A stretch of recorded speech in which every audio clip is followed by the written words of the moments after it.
Hello and welcome everyone to today's installment of the AIAC's Diversity in Arbitration Week 2021, organized in collaboration with Racial Equality for Arbitration Lawyers, REAL. My name is Diana Rahman and I'm a Senior Case Counsel at the AIAC. And today, I, alongside my fellow co-interviewer, Ms. Rekha Rangachari, have the privilege of interviewing Chris Campbell, the creator of everyone's favorite podcast series, Tales of the Tribunal, on his journey as an arbitration counsel. And on that note, I would like to introduce my co-interviewer today, Rekha, who is one of the co-founders and co-chairs of REAL. Rekha is also the executive director of the New York International Arbitration Center. And prior to joining the AIAC, Rekha was director of the ADR services for the New York Commercial Division of AAA-ICDR. Rekha was also the 2017 recipient of AAA-ICDR's President's Award for Service, and have also served as case counsel to the ICDR, focusing on the European and Sub-Saharan African regions. Rekha co-founded REAL alongside Dr. Campbell, where REAL was officially launched earlier this year, and have since spoken on behalf of REAL on a number of occasions. Thank you, Rekha, for joining us, and I'm gonna leave it to you to introduce REAL as well as Chris to our viewers today. Hello, everyone. It is such a pleasure to be here with you. I want to start off first by giving my thanks to the AIAC for leading initiatives like this, where we get to create safe spaces to talk about diversity in its myriad definitions. I join Diana in interviewing a dear colleague and friend, Chris Campbell. He is known to many of you. He manages arbitrations, litigations, and mediations as senior counsel for Baker Hughes. As Diana already mentioned, he is host and curator for Tales of the Tribunal. Do check out that podcast if you have not already listened in.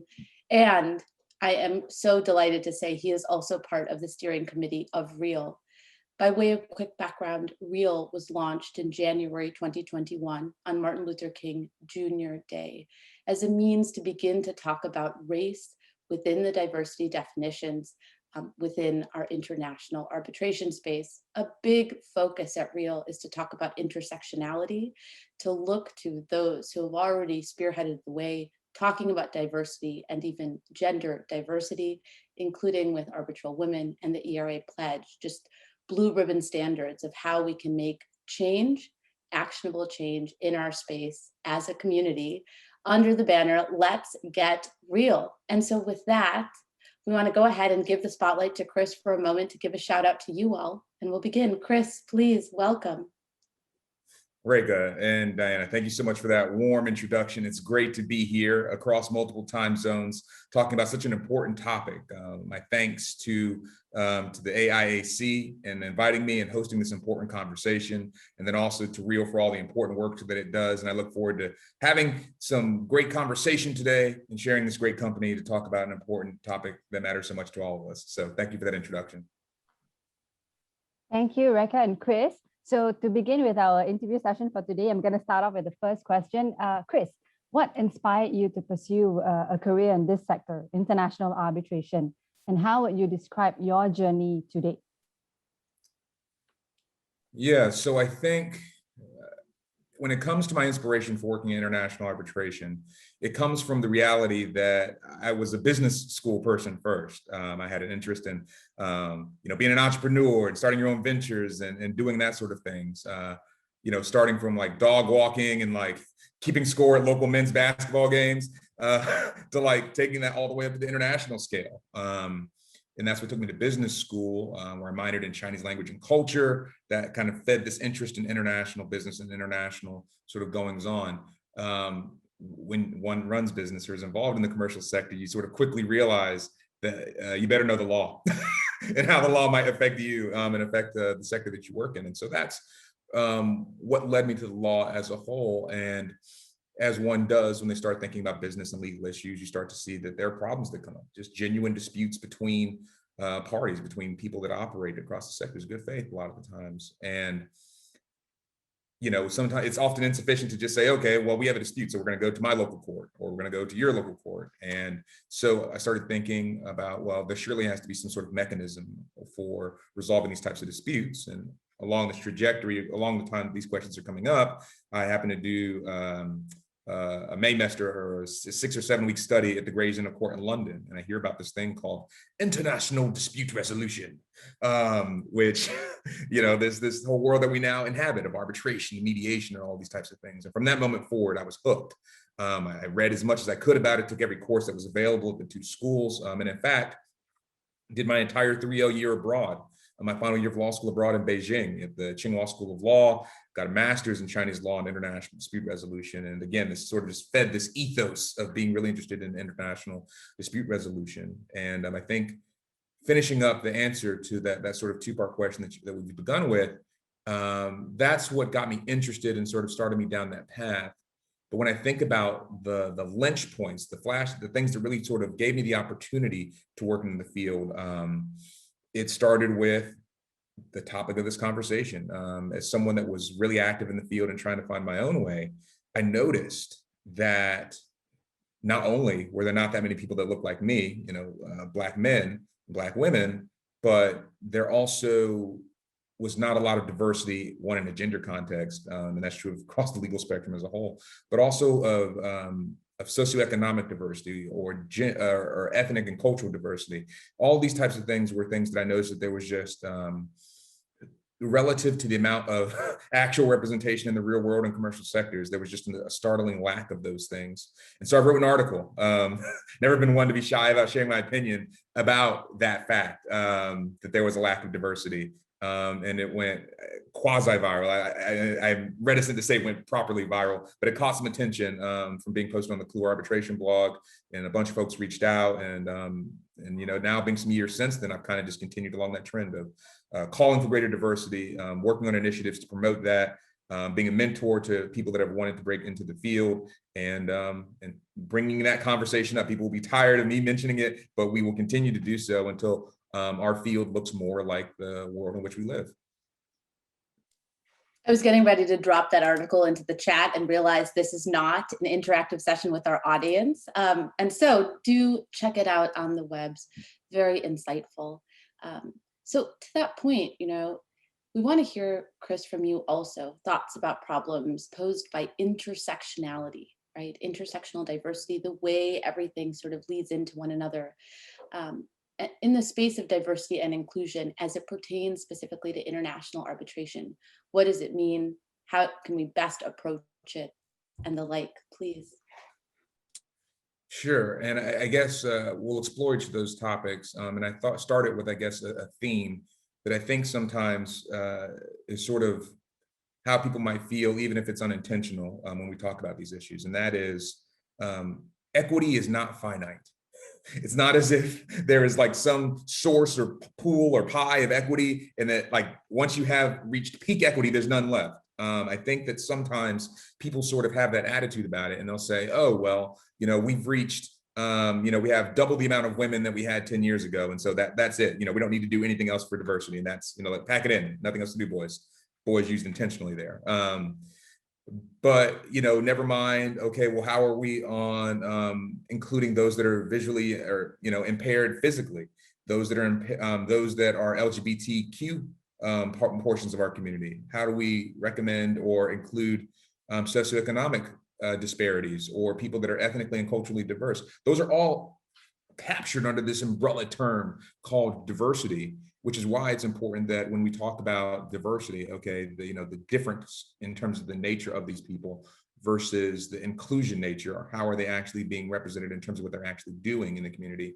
And then beyond all of that, not having, you know, representation just for the sake of representation. These are actually things that are changing the fundamental nature of the community. And so to answer your question, when we then sort of branch out and talk about what does intersectionality means, it means capturing elements of those things with balance.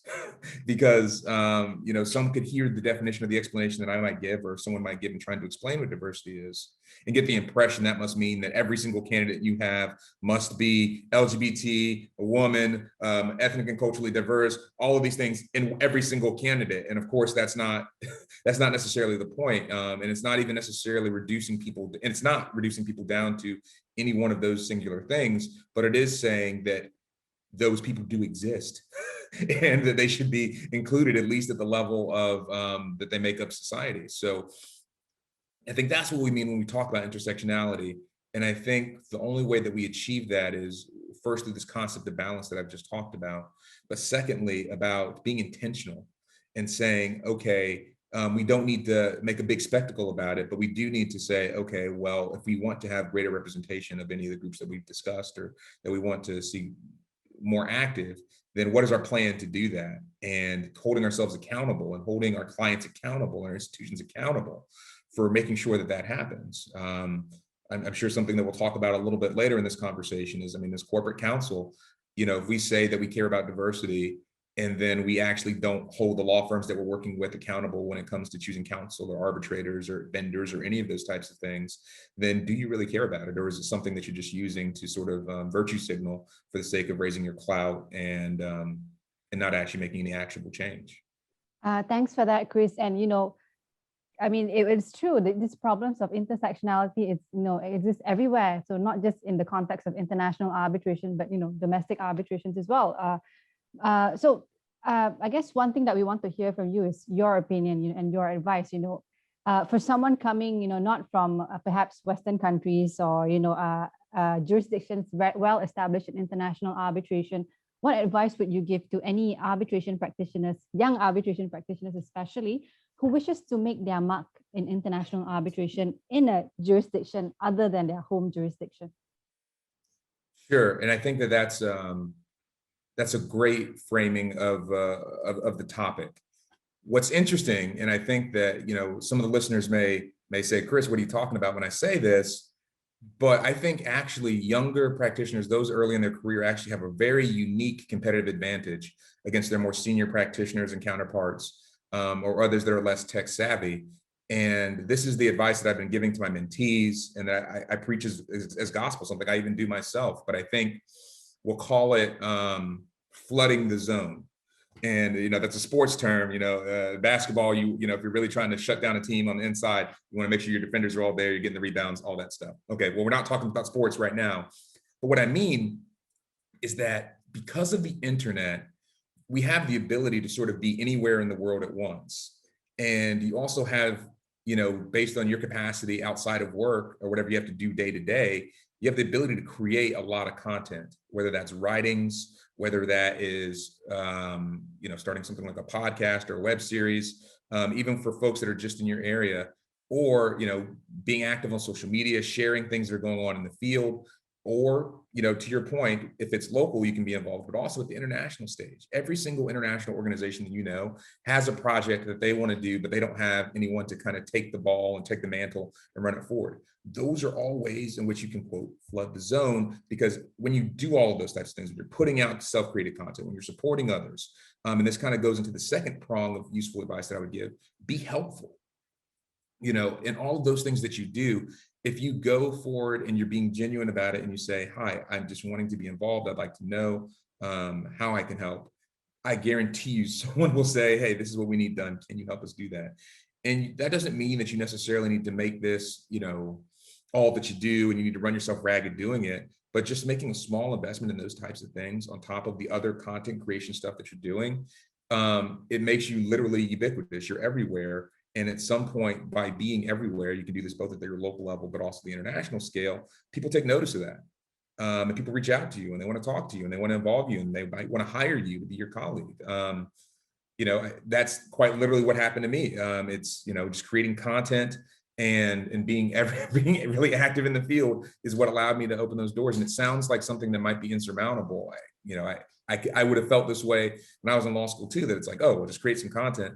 Look, you don't have to write, you know, an academic article. Really, you can literally read somebody else's article, or you can read somebody else's content and say, this was my impressions on reading this, or you can just promote those things or work on projects with the organizations. And that's a good way to do that. And the third and final piece of advice, so if we look at flood the zone and be helpful and genuine, and then 3, appreciate the process.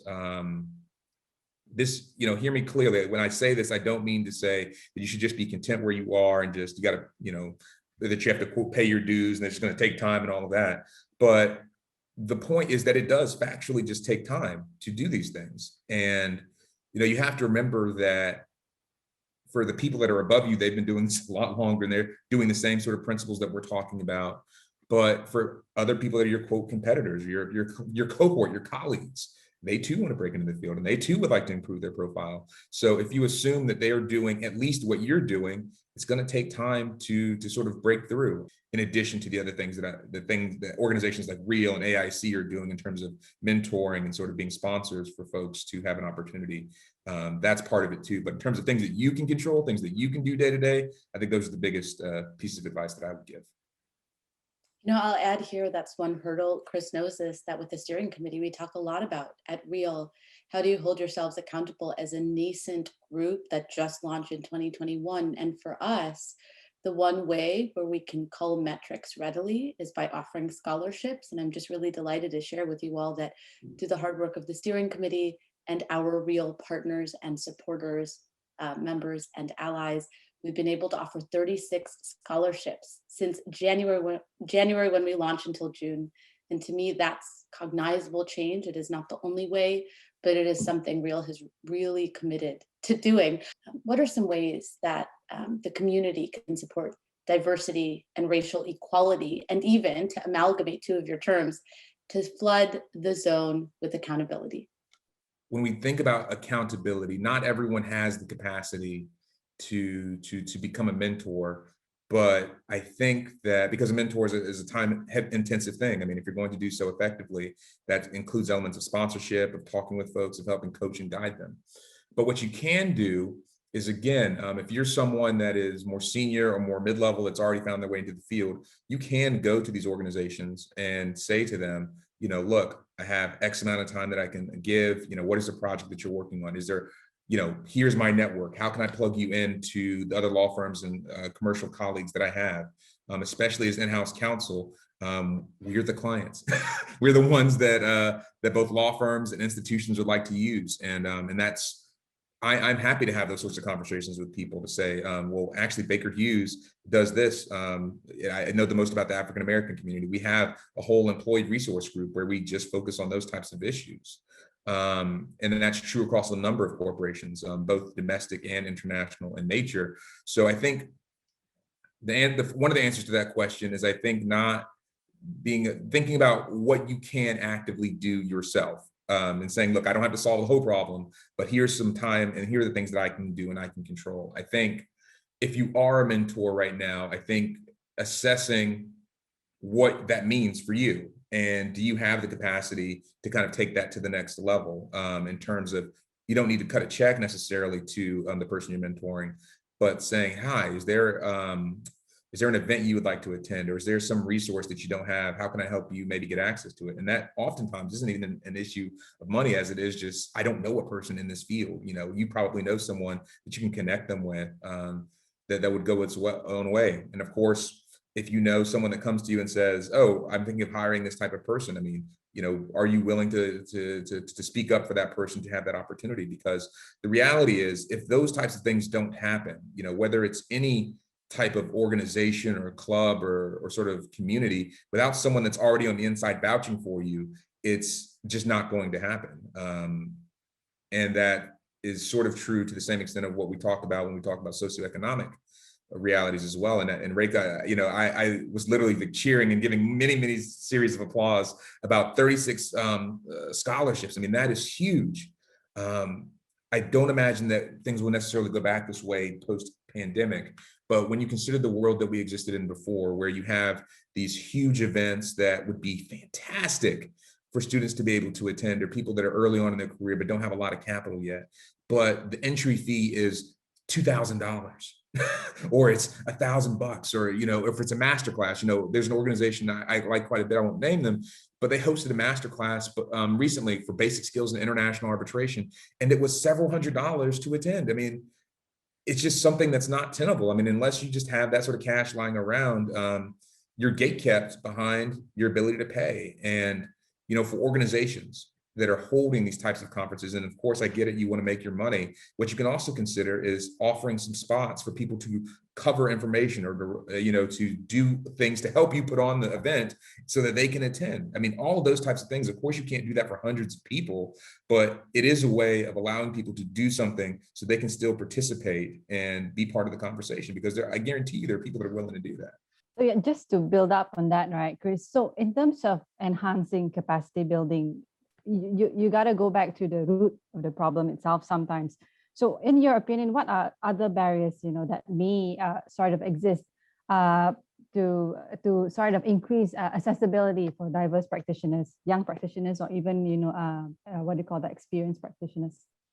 Yeah, the last point that I made is I think a substantial one, and I won't get on my soapbox because I could start preaching about that one for the next little bit, but socioeconomic, I mean, I think that's huge. And it's not always just conference attendance. I think it's even something as simple as like a Westlaw subscription or a Clue arbitration blog subscription. I mean, those are things that are great tools and would help you stay informed, but they cost money. But we'll leave that there for now. Without any sort of like judgment or pejorative meaning to the term, I think ignorance. I think just a lot of times people just don't know what they don't know.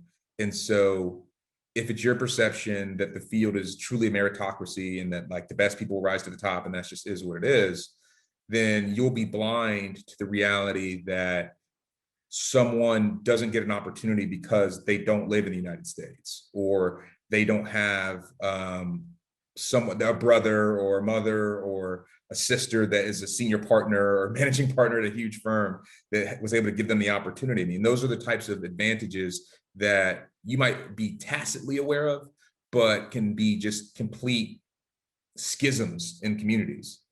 And until there are more pathways in these sort of underrepresented communities, the best that we can do as a whole, as an industry that wants to see greater representation, is find ways to build bridges across those divides, to sort of supplement. It's not something that was organic, but it's something that we can create. I think those types of things are important. So there's ignorance, and then I think it's a little bit of just I think a lot of us are just self-conscious too, maybe tied to that ignorance, to say that we wish we knew how to start those conversations, or we wish we knew how to go to someone and say, well, how can I help you? What do you need? Because we're afraid we'll say something that's tone deaf or just kind of be not well received. But I guarantee you, for every one out of the dozens of people that might genuinely be offended that you even asked that question, it would be much better to at least try to start the conversation than to just be silent and to let the issue continue to sort of fester and not be addressed. Putting aside our pride, I think acknowledging that we have blind spots and recognizing the bear that is socioeconomic distance. I think those are the things that are barriers that still exist. Going to our next question. So arbitral institutions, bar associations, right? These organizations have really done a lot in terms of thought leadership in the D&I, diversity and inclusion space in the field.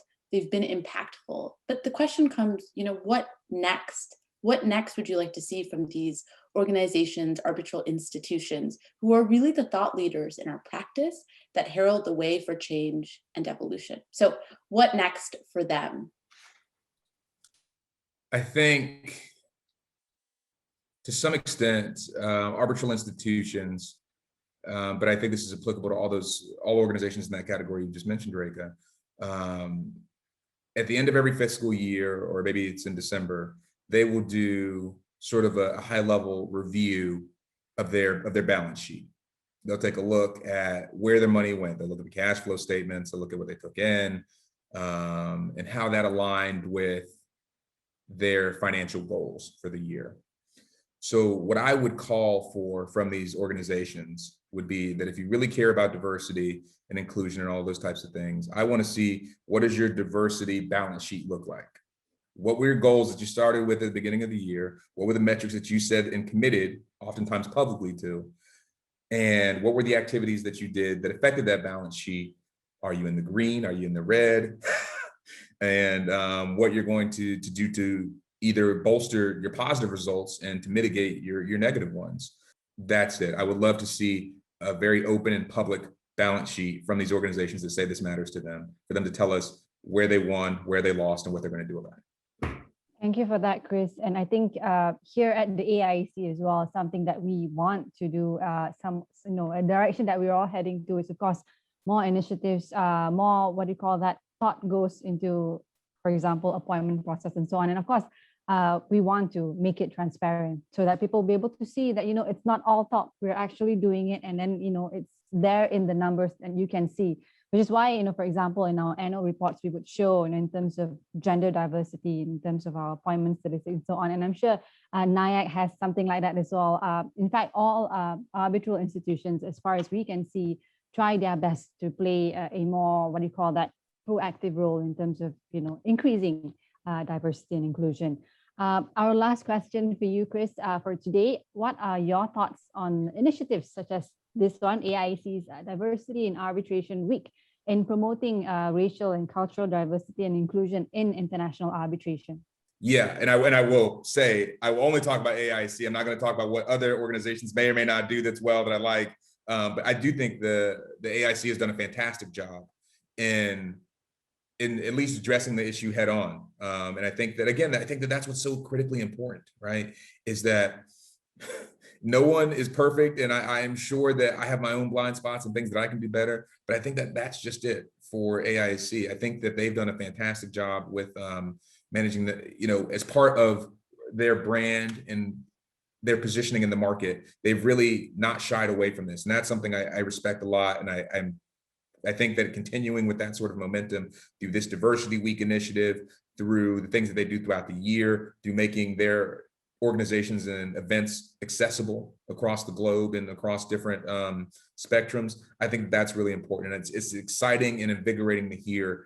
And my hope is that your peer institutions will follow suit and do the same, because too often when there are shortcomings, if there is criticism, and I can admit that sometimes people are maybe too sharp in their criticisms, there's just offense that's taken without looking at the substance therein.